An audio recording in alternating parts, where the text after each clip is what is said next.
High বন্ধুরা, কেমন আছেন? কিছু ভালো আছেন? আজকে যে ভিডিওটা করব বিষয় নিয়ে, সেটা হচ্ছে সিএমসি হসপিটালে ট্রিটমেন্ট করতে কলকাতা থেকে সিএমসিতে ট্রিটমেন্টের খরচা কেমন, কতটা হেরফের হয়। আমি দীর্ঘ 14 বছর ধরে কলকাতায় একটা নামী হসপিটালে ট্রিটমেন্ট করতাম। আমার আইবিডি এর আগে ভিডিওটা করা আছে, দেখে নেবেন ভিডিওটা। আইবিডি রোগটা কী এবং ট্রিটমেন্টের ব্যাপারটা কিছু একটু ভিডিওটা করেছিলাম। সেই বিষয় নিয়ে আমি এখন একটা করবো, ট্রিটমেন্টের খরচাটা কেমন। যে কলকাতায় আমি 14 বছর ট্রিটমেন্ট করেছি, কিন্তু বাড়ে কমে সারে না। মানে ওষুধ অ্যান্টিবায়োটিক খেতাম, গেলেই অ্যান্টিবায়োটিক দিত আর কি, খেতাম, কিন্তু কমতো। কিন্তু এই সারার ব্যাপারটা খুব কম।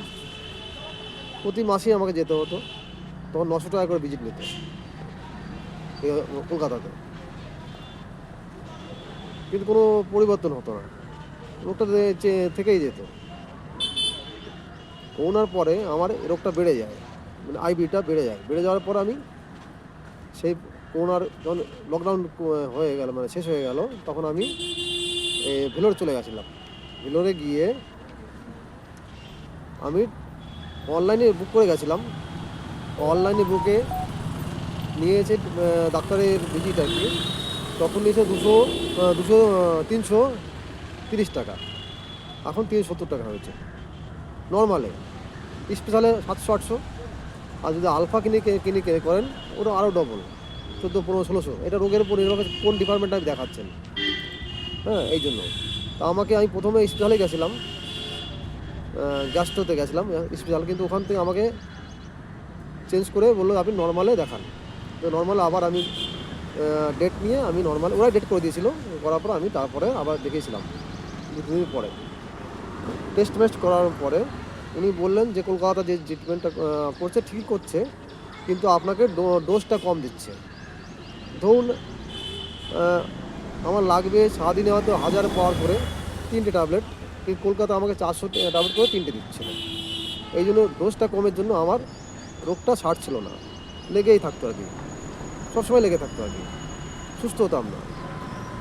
বলছে রোগটা ধরেছে ঠিক আছে, ট্রিটমেন্টটাও ঠিকই, একই পদ্ধতি করছে, যা করে সবই ঠিক করেছে, টেস্টও ঠিক আছে, কিন্তু ডাক্তার তিনি কেন যে করলেন আমি জানি না, উনি ডোজটা কম দিয়েছেন, এই জন্য আপনার রোগটা কোনোভাবেই সারছে না বা কমছে না, সারবে না। আমার আইবিডি কোনো সারে না, কমছে না, সুগার সারে না, থাইরয়েড সারে না, এই টাইপের রোগ আর কি। এটা কোলনের রোগ, কোলন, তাই সারছিল না।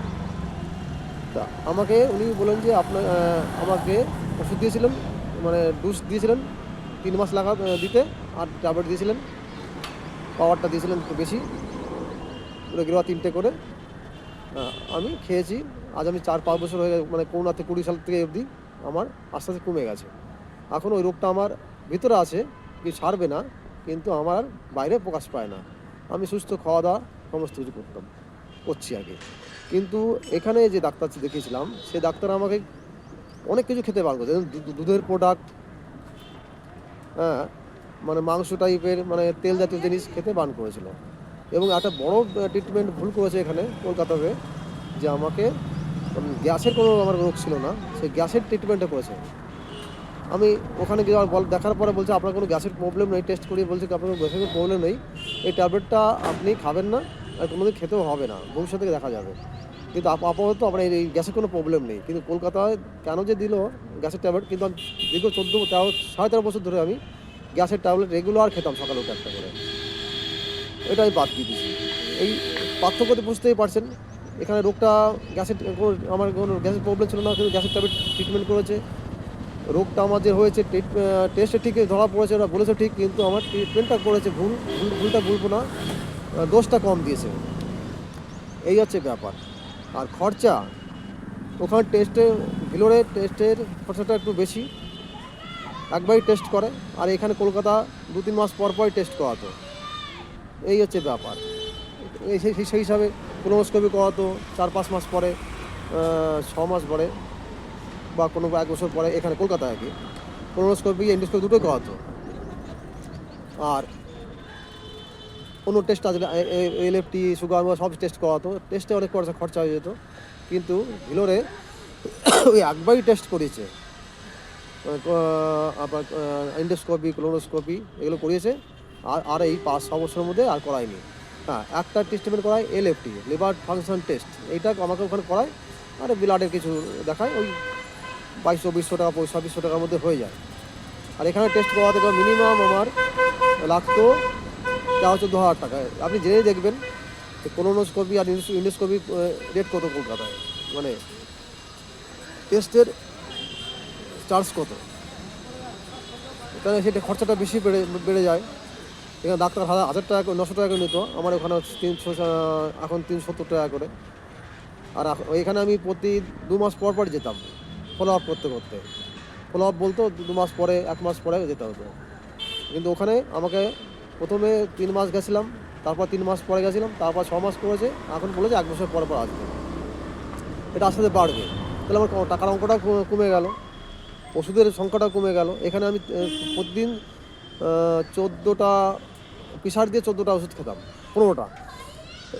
এখন আমি শুধু খাই সারাদিনে 2টো, আমার যে আইবিডির রোগের ওষুধের 2টো খাই, 8টা খাই প্রেশারের ওষুধ খাই, আর ফলিক অ্যাসিড একটা খাই। এই 4টে আমার ওষুধ সারাদিনে। আর আগে ছিলাম 16টা করে খেতাম, প্রচুর টাকা খরচা হতো কলকাতায়। সেই তুলনায় ভিলোরে অনেক কম, মানে বলতে নেই, মানে আমার এখানে প্রায় 8 থেকে 9 হাজার টাকা খরচা পড়ে যেত প্রতি মাসে। এখন এখানে অনেক কমে গেছে, 3,500-4 হাজার টাকায় হয়ে যায়। মানে ওষুধটা, এই ওষুধটার দামটা বেশি বলে একটু বেশি লাগে, 300 থেকে 4 হাজার টাকার মধ্যে হয়ে যায়। আর এখানে 8,000 টাকা, 7,500, 8,000 টাকা লেগে যেত। সমস্ত কিছুতে এখানে বেশি ভুল ট্রিটমেন্ট হয়েছে। আমার ক্ষেত্রে হয়েছে, সবার ক্ষেত্রে হবে তা না, আমি কলকাতায় ট্রিটমেন্ট হচ্ছে না তা না বলবো না, তো আমার ক্ষেত্রে হয়েছে, এই জন্য আমি বলছি। অনেকের ক্ষেত্রে হয়েছে, আমি যে ডাক্তার দেখাতাম তাকে অনেক পেশেন্টকে জিজ্ঞেস করেছিলাম, তারাও বলছে আমার একই 4 বছরকে 5 বছর 6 বছর করে দেখাচ্ছে, 8 বছর 10 বছর দেখাচ্ছে। আমি 14 বছর দেখেছি ওই ডাক্তারকে, তারপর আমি ছেড়ে দিয়েছি। এখন আমি ভিলোরে গিয়ে ভিলোর সিএমসিতে গিয়ে আমি এখন ভালো আছি, সুস্থ আছি।